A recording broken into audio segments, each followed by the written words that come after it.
Perkenalkan, nama saya Julitia Gronia Prisnebilik, NIM 2103020101, kelas 1C, Program Studi Ilmu Administrasi Bisnis, Fakultas Ilmu Sosial dan Ilmu Politik.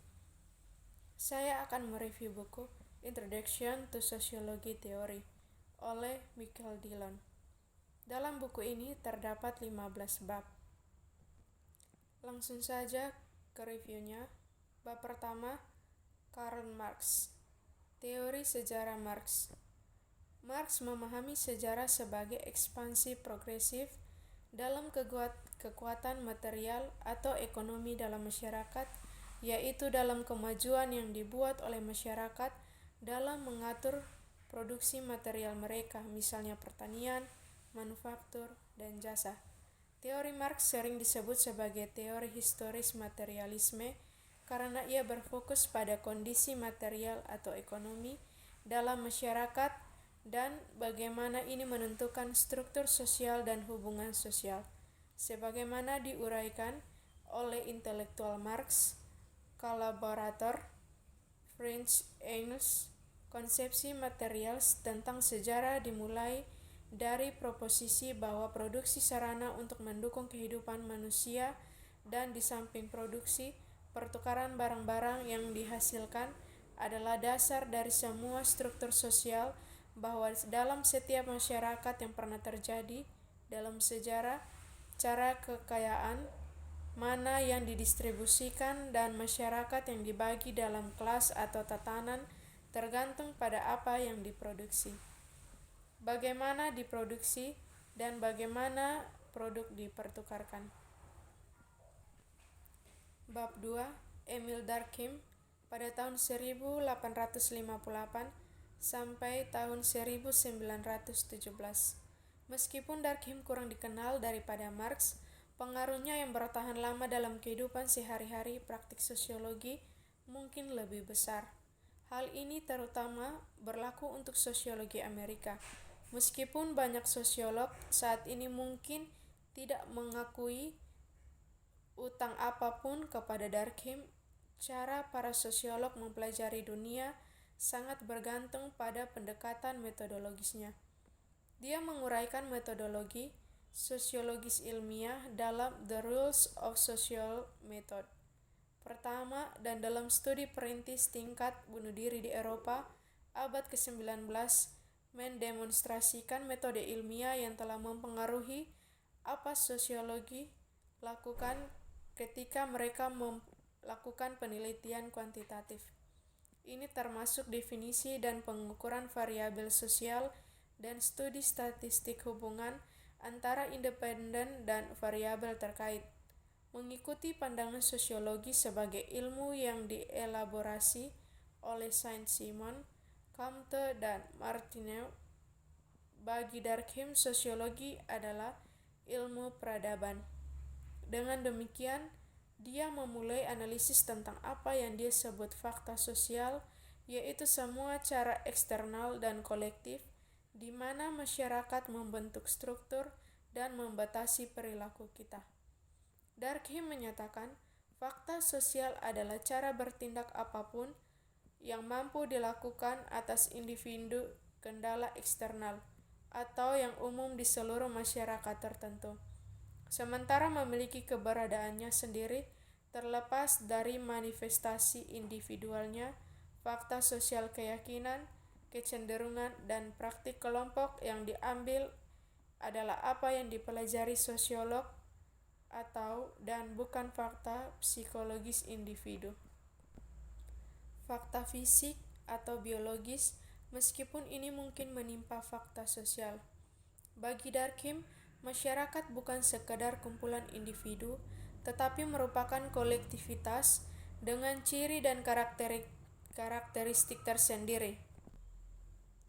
Masyarakat lebih dari jumlah individu yang terdiri itu, termasuk hubungan sosial, misalnya keluarga, teman, komunitas.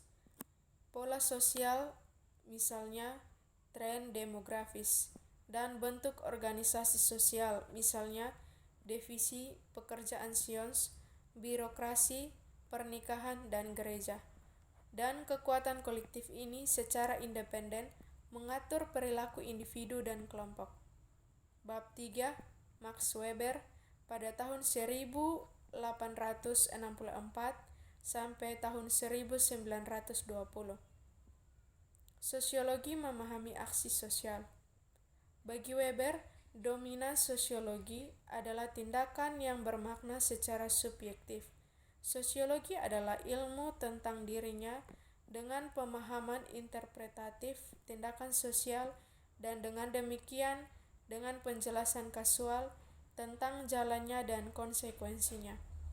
Kita akan berbicara tentang tindakan. Sejauh individu yang bertindak menempelkan makna subjektif pada perilakunya.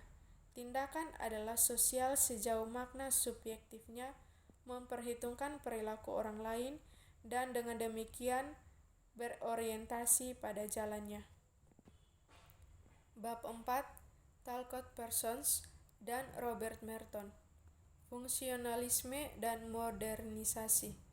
Talcott Parsons adalah sosok yang menjunjung tinggi dalam sosiologi Amerika, meskipun namanya kurang sering dipanggil di kelas sosiologi dibandingkan dengan beberapa dekade tahun lalu. Pengaruhnya terhadap perkembangan sosiologi Amerika sangat besar. Miliknya berteori menyediakan jembatan ke tradisi klasik dan stimulus yang menyebabkan banyak rekan-rekan dan penerusnya untuk memperkaya teori kontemporer sebagai hasil sebagian dari kritik mereka dari teori besar Parsons yang sangat menggeneralisasi, dan meskipun dia dikritik karena kecenderungan abstraksi dan konservatisme sosial, beberapa tahun terakhir telah melihat kebangkitan minat pada ide-ide Parsons. Pada tahun 1930-an, ketika Parsons kembali ke Amerika Serikat, Max Weber telah menjadi profesor sampai kematiannya pada tahun 1920. American Sociology masih menemukan kakinya. Fokus utamanya adalah studi empiris tentang masyarakat perkotaan. Bab kelima, teori kritis teknologi budaya dan politik. Bab ini disebut sebagai teori kritis, begitu disebut karena menekankan penggunaan akal yang kritis dan reflektif dalam menilai dan memajukan penerapan nilai-nilai pencerahan, misalnya alasan, kesetaraan, tekad, individu, dan kolektif. Teori kritis paling erat hubungannya dengan ahli teori yang merupakan bagian dari sekolah Van Cortlandt, dinamakan demikian karena pendiriannya sebagai sebuah institut penelitian sosial atau ISR budaya. Budaya saat ini menginfeksi segala sesuatu dengan kesamaan. Film, radio, dan majalah tidak lagi diperlukan menampilkan diri sebagai seni. Kebenaran bahwa mereka tidak lain hanyalah bisnis digunakan sebagai ideologi untuk melegitimasi sampah yang sengaja mereka hasilkan. Bab ke-6, konflik kekuatan dan ketergantungan di proses makrososial. Teori konflik kelompok Ralph Dahrendorf adalah seorang sosiolog kelahiran Jerman yang menghabiskan sebagian besar karirnya di Inggris. Dia paling terkait dengan menggarisbawahi kenormalan konflik kelompok dalam masyarakat. Sebuah tesis dia melawan penekanan Parsons pada konsensus nilai. Bagi Dahrendorf, masyarakat terdiri dari kekuatan yang tidak setara dan kepentingan kelompok yang bersaing, dan harus dipahami dalam paksaan dan kendala daripada kepatuhan sukarela atau konsensus. Kekuasaan, dia berpendapat, terbagi secara tidak merata dan karenanya merupakan sumber gesekan yang langgeng. Satu hal yang kita lihat berulang kali digarisbawahi dengan berbagai etnis dan lain konflik kelompok yang menjadi ciri masyarakat. Bab 7, pertukaran jaringan dan rasional teori pilihan. Dalam bursa sosial, salah satu ahli teori terkemuka yang terkait dengan pertukaran sosial adalah Harvard, kelahiran Boston. Sosiolog George Homans di era pasca Perang Dunia II yang didominasi oleh fokus pada imper sistem sosial dan subsistem. Homans membawa perhatian kembali ke perilaku individu dan kelompok kecil dan jauh dari struktur makro, organisasi, dan proses yang cenderung ditekankan oleh sosiolog. Dia berpendapat bahwa semua bentuk dasar dari perilaku sosial dan dapat dijelaskan dalam hal motif psikologis individu baginya. Motif individu menjelaskan mengapa institusi kuliah ada hanya karena mereka meminta dan mengoordinasikan motif individu untuk mendukung atau terlepas dari tujuan lembaga. Bab 8. Interaksionalisme, simbolik pengembangan diri melalui interaksi sosial. Mead berpendapat bahwa diri itu aktif untuk selalu secara refleks memproses apa yang terlibat. Jika dalam percakapan internal yang berkelanjutan dengan diri sendiri, menggunakan diri untuk memonitor dan mengevaluasi diri, bahkan ketika kita sendiri, kita berpikir kembali. Jadi Mead menyatakan, aku beraksi terhadap diri yang muncul melalui pengambilan sikap orang lain. Dengan mengambil sikap itu, kami telah memperkenalkan aku dan kami bereaksi terhadapnya sebagai aku melalui bagaimana orang lain melihat saya seperti yang ditunjukkan oleh sikap mereka terhadap saya. Aku adalah tanggapannya organisme dengan sikap orang lain.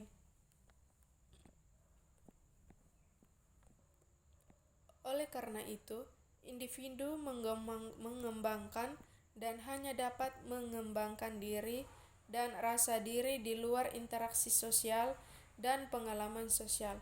Ini adalah interaksi sosial yang memungkinkan diri untuk menjadi objek bagi dirinya sendiri, karena diri hanya bisa ada di hubungan yang pasti dengan diri lain.